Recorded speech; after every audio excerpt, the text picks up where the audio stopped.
ከልጅነቴ ከድሮ ጀምሮ በጣም ፖሊስነትን ወደዋለሁና በጣም የሚኮራበት ስራዬ ነው እና ትምህርቴን እየተማርኩኝ በቃ ለፖሊስነት የሚያበቃኝ ደረጃ ላይ ስደርስ ወደ ፖሊስ ተቋም ተመዘገብኩና ወደዚህ ገባሁኝ።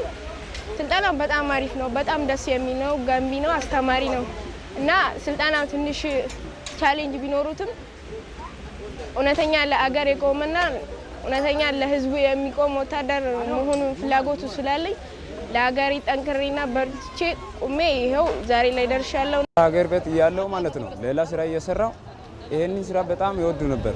ከዛ ይወደድኩ ከዛ በቤተሰቦቹ እንዲመጡ አልፈልጉም ነበር። ከዛ ተደብቄ በራሴ ፍላጎት መጣ።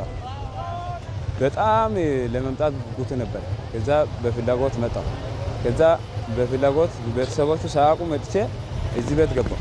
እዚህ ቤት እንደገባው መሰረታዊ ስልጠናን ጨረስኩ። ስልጠናው ያው አካባቢ የአየር ንብረቱና ያለው ሁኔታ በጣም አስቸጋሪና እልክ ፈታኝ ነው።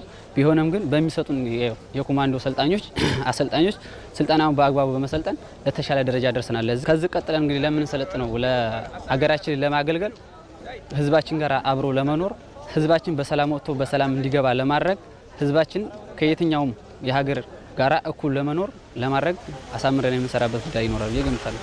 ሀገርን ለማገልገል 100% ዝግጁ ነኝ። ለሀገሬ ይሰወለታለሁ፣ ደመን ይሰጣለሁ ብዬ ነው።